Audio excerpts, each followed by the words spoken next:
تو ان کو جو خطاب کیا تو خطاب کرنے میں ساتھ ہی ان کے ان شبہات کے اوپر بھی، اور پھر خاص طریقے پر اس شبہ کا ذکر کیا کہ جو اس وقت یہود کے علاقہ سے ان کے اندر پیدا ہوا تھا وہ آگے آ رہا ہے. تو جس نے تم کو پیدا کیا اور جو تم سے پہلے گزرے ہیں ان کو بھی اسی نے پیدا کیا. یعنی مطلب یہ ہے کہ ان میں سے بھی کسی کو تم یہ نہ سمجھو کہ وہ مافوق ہیں، اور ان کی جو غلطیاں جو ہیں ان کو بھی اگر تم نے اپنے لیے دین بنا رکھا ہے اس وجہ سے کہ بھلا ہمارے مقدس بزرگ لوگ جو ہیں یہ کیسے کسی غلط چیز کو کر سکتے تھے. کچھ یہ انسان کی عجیب فطرت ہے کہ غلطی پر اگر کچھ قدامت طاری ہو جائے تو پھر وہ اس کے حق میں ایک دلیل بن جاتی ہے.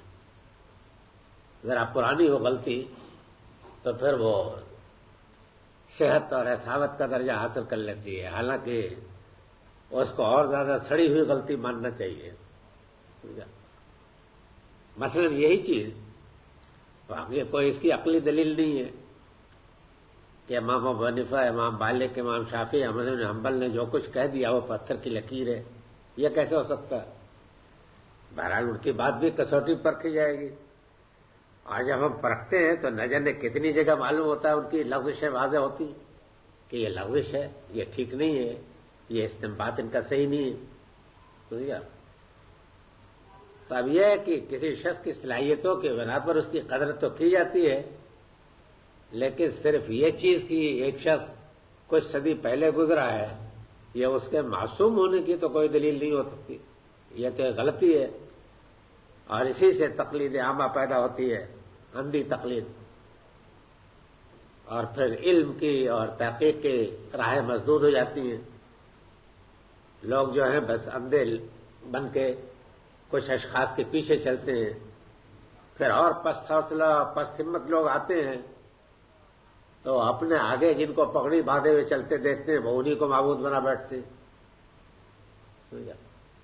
تو اس طریقے سے کسی کو مافوق جرح و تعدیل سمجھ لینا سمجھا، یہ گویا ان کو درجہ دینا ہے، خدائی کے صف میں دے دینا ہے، بیٹھا دینا ہے. تو فرمایا کہ جس طریقے سے تم کو اس نے پیدا کیا تمہارے اگلوں کو بھی اسی نے پیدا کیا ہے. ان میں سے کسی بزرگ کو اور کسی صاحب کو بھی یہ درجہ حاصل نہیں ہے کہ وہ الوہیت کا اس کو مقام حاصل ہو گیا ہو.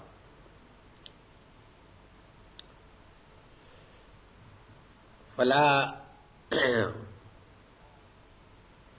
والذین من قبلکم لعلکم تتقون، تاکہ تم خدا کے غضب سے بچو. یعنی تتقون کا مفعول یہاں محذوف ہے، جیسا کہ آگے واتقوا النار التی وقودها الناس والحجارہ میں مطلب یہ ہے کہ وہاں مفعول کو ظاہر کر دیا ہے.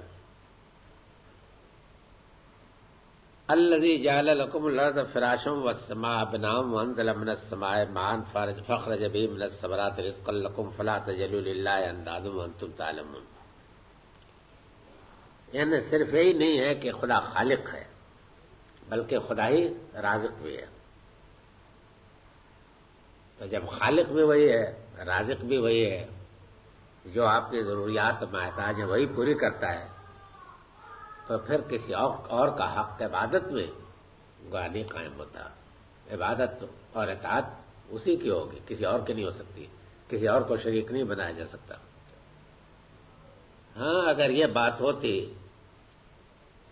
کہ خلق میں نہ صحیح لیکن ربوبیت میں کچھ لوگ شریک ہوتے، وہ پانی برساتے ہوتے، غلہ پیدا کرتے ہوتے، یا اور جو ضرورت کی چیزیں ان میں سے کسی چیز کو فراہم کرتے ہوتے تو البتہ کچھ اس میں ان کا حق قائم ہو سکتا تھا، لیکن اس طرح کی کوئی چیز بھی نہیں. اسی نے تمہارے لیے زمین کو گہوارہ اور آسمان کو چھت بنایا. یعنی اس طریقے سے آسمان اور زمین دونوں ایک مکان کی شکل اختیار کرتے ہیں.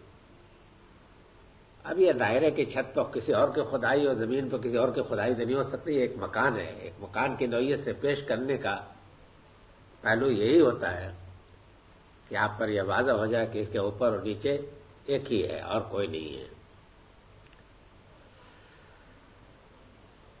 اور آسمان سے پانی اتارا فاخرج به من الثمرات، اور پھر اس سے پیدا کیے پھل تمہارے رزق کے لیے.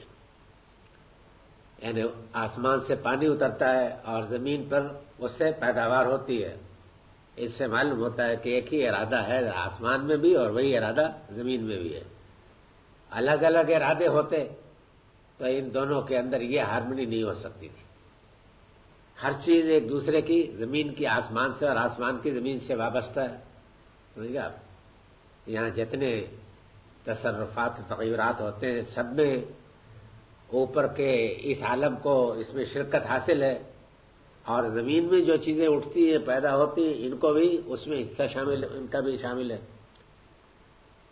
تو یہ فرق کرنے کی گنجائش نہیں ہے کہ آسمان میں کوئی اور ارادہ کام نہ کر رہا ہے اور زمین میں کوئی اور ارادہ، اس کی گنجائش نہیں. عقل کی صاف شہادت یہی ہے کہ ایک ہی مائنڈ ہے کہ جو اوپر اور نیچے ہر جگہ جس کی اسکیم چل رہی ہے. سمجھے آپ؟ واضح حقیقت یہی ہے. تو فرمایا کہ اس صورتحال میں جب کہ خالق بھی وہی ہے اور ربوبیت بھی تمام تر اسی کی ہے، آسمان سے لے کر کے زمین تک نظام بھی اسی کا چل رہا ہے، کسی اور کی اس میں کوئی حصہ داری نظر نہیں آتی، تو پھر اس کا بدیہی تقاضا تو یہ ہے کہ اللہ کے شریک نہ ٹھہراؤ. شریک ٹھہرانے کا مطلب یہ نہیں ہے کہ خداوند تعالیٰ کے کارندے نہیں ہیں، اس کے ایجنٹ نہیں ہیں، اس کے ملازم نہیں ہیں. یہ تو بہرحال ہوگا. اللہ میاں نے بھی فرشتے رکھے ہیں، ان سے کام لیتے ہیں، لیکن وہ سب تحت امر ہے اللہ تعالیٰ کے. یعنی ایک ذرہ برابر بھی اس کے امر سے وہ انحراف نہیں کر سکتے. سمجھے اب اس کی کوئی گنجائش نہیں ہے کہ ایک سیکنڈ کے لیے بھی، ایک لمحے کے لیے بھی بالکل بہت آگے یا پیچھے ہو جائیں کہ حضرت موسیٰ کو تھپڑ مارنے کی ضرورت پیش ہے. اس کا کوئی اندیشہ نہیں. وہ ٹھیک منٹ اور سیکنڈ کے مطابق اللہ تعالیٰ کے احکام کی تعمیل کرتے ہیں. ند شریک جو ہوتا ہے وہ کفو کے معنی میں، ہمسر کے معنی میں، باختیار شریک کے مفہوم ہوتا ہے. اس معنی میں کوئی چیز شریک نہیں ہے. اور یہ واقعہ ہے کہ اس پہلو سے دنیا کی کوئی چیز بھی شریک نہیں. سمجھے آپ؟ زیادہ سے زیادہ کسی چیز کے متعلق آپ کہہ سکتے ہیں تو یہ ہے کہ وہ ایک واسطہ و ذریعے بنتے ہیں خدا کے تحت، حکم کے تحت. ماں باپ انسان کے دنیا میں وجود میں آنے کا ذریعہ بنتے ہیں اپنے اولاد کے، لیکن آپ خود جانتے ہیں کہ ایک ذریعے سے زیادہ ان کی کوئی حیثیت نہیں. سمجھے آپ؟ اور بہت محدود معنی میں ایک ذریعہ، اس سے زیادہ کوئی چیز نہیں ہے. سب چیز اللہ تعالیٰ کے اختیار میں ہوتی ہے اور اسی کے تصرف سے چیز ہوتی ہے. وانتم تعلمون کا مطلب یہ ہے کہ تم اس بات کو جانتے ہو. یعنی مطلب یہ ہے کہ اس میں سے کسی مقدموں سے انکار کی گنجائش نہیں ہے. اس چیز کو دوسری جگہوں پر واضح کر دیا ہے کہ اگر تم ان سے پوچھو کہ آسمان و زمین کا خالق کون ہے تو کہیں گے اللہ. اگر ان سے پوچھو کہ بارش کون لاتا ہے تو کہیں گے کہ اللہ. ان سے پوچھو کہ دریا کس نے جاری کیے تو کہیں گے اللہ. سورج کون لاتا، چاند ہر ایک اللہ. تو اس کے معنی یہ ہے کہ جس طریقے سے ہم یہ سب کچھ اقرار کرنے کے بعد شرک کرتے ہیں کہ نہیں کرتے ہیں مزاروں پر جا کے، تو اسی طریقے سے وہ بھی مشرک تھے. سمجھے آپ؟ اور اس سے زیادہ کوئی بات نہیں تھی. لیکن یہ عجیب بات ہے کہ ہم لوگوں کو اپنے شرک سے وہ کھن نہیں آتی کہ جو ان کے شرک سے. ان کے شرک کے اوپر تو بہت واز کرتے ہیں لیکن اپنا شرک نظر نہیں آتا. وَإِن كُنتُمْ فِي رَيْبٍ مِّمَّا نَزَّلْنَا عَلَىٰ عَبْدِنَا فَأْتُوا بِسُورَةٍ مِّن مِّثْلِهِ وَادْعُوا شُهَدَاءَكُم مِّن دُونِ اللَّهِ إِن كُنتُمْ صَادِقِينَ. اور اگر تم شک میں ہو اس چیز کی طرف سے جو ہم نے اپنے بندے پر اتاری ہے تو لاؤ اس کے مانند کوئی سورہ اور بلا لو اپنے وانتم شہداءکم اپنے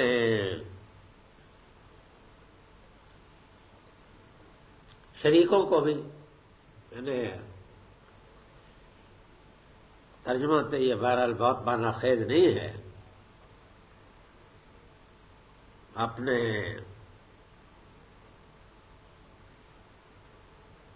شاہ صاحب تو یہاں ترجمے میں رہ گئے، اور بلاؤ جن کو حاضر کرتے ہو، یہ تو کچھ نہیں ہوا۔ شہید کہتے تو ہیں اس کو کہ جو قوم کے نمائندے کی حیثیت سے اہم مقامات پر اس کی نمائندگی کرتا ہے، سمجھے آپ؟ اہم مقامات پر حاضر ہوتا ہے تاکہ وہ قوم کا نمائندہ اور لیڈر اور پیشوا کی حیثیت سے ان کا ہو۔ اصل میں تو یہ مفہوم ہے۔ من اللہ کے سوا جن کو تم نے شہید بنا رکھا ہے،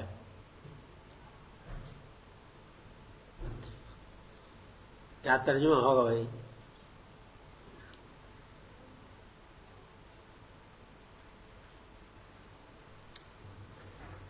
میں نے تفسیر میں کیا، کیا ترجمہ؟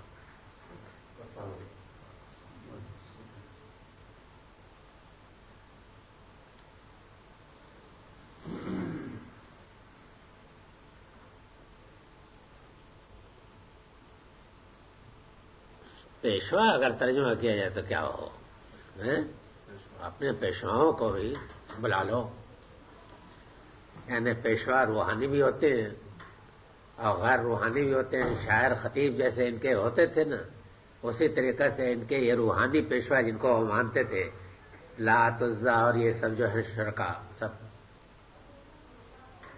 یہاں وہ بات یاد رکھیے، الف لام میم ذالک الکتاب لا ریب فیہ، کہ لا ریب فیہ کی توجیہ میں نے یہ کی ہے نا کہ جس کے آسمانی ہونے میں کوئی شک نہیں۔ عام طریقے پر تو لوگ کہتے ہیں کہ اس کتاب میں کوئی شک نہیں، حالانکہ ان کا خود حال یہ ہے کہ الف لام میم سے لے کر کے والناس تک کسی چیز میں بھی کوئی ان کی رائے قطعی نہیں ہے، 4-5 قول نقل کر کے کہتے ہیں واللہ اعلم بالصواب، سمجھے آپ؟ کہتے ہیں کہ نہیں کہتے؟ قرآن مجید میں یہ بات ہوتی ہے کہ اپنے حمایتیوں کو بھی اللہ کے سوا دوں گا۔ یہ ترجمہ جو ہے اسی لحاظ سے کیا گیا ہے، جو ان کے حمایتی بنتے تھے، وکیل بنتے، جن کو سمجھتے تھے۔ وکیل کا لفظ تو چونکہ بہت فسٹ لفظ ہے اس لیے نہیں میں نے استعمال کیا، لیکن حمایتی کا لفظ اچھا ہے، اور پیشوا کا لفظ بھی وہ معنی خیز ہے، ترجمہ اس کا ہو سکتا ہے۔ وَإِن كُنتُمْ فِي رَيْبٍ مِّمَّا نَزَّلْنَا عَلَىٰ عَبْدِنَا، اب اس کا مفہوم یہاں واضح ہو گیا۔ ظاہر ہے کہ یہاں یہ مفہوم لینے کی گنجائش ہے کہ اس کتاب میں کوئی شک نہیں، بلکہ یہاں یہی مفہوم ہوگا کہ اس کتاب کے آسمانی ہونے میں، خدا کے نازل کردہ ہونے میں، سمجھے آپ؟ یہی معنی ہوں گے۔ تو اصول یہ ہے کہ قرآن مجید کی تعویل جو ہے ہمیشہ قرآن کے نظائر کی روشنی میں کی جائے گی۔ اب فرض کر لیجئے کہ وہاں شروع میں بات مجمل ہے، تو اللہ میاں یہ سمجھ کے بات کرتے ہیں کہ یہ بندہ جو ہے ہمارا قرآن مجید کی اور آگے کی آیتیں بھی پڑھے گا تو اس کی سمجھ میں آ جائے گا، سمجھ گا آپ؟ وہ یہ تو نہیں جانتے کہ یہ یہی ڈیرا ڈال دے گا، سمجھ گا؟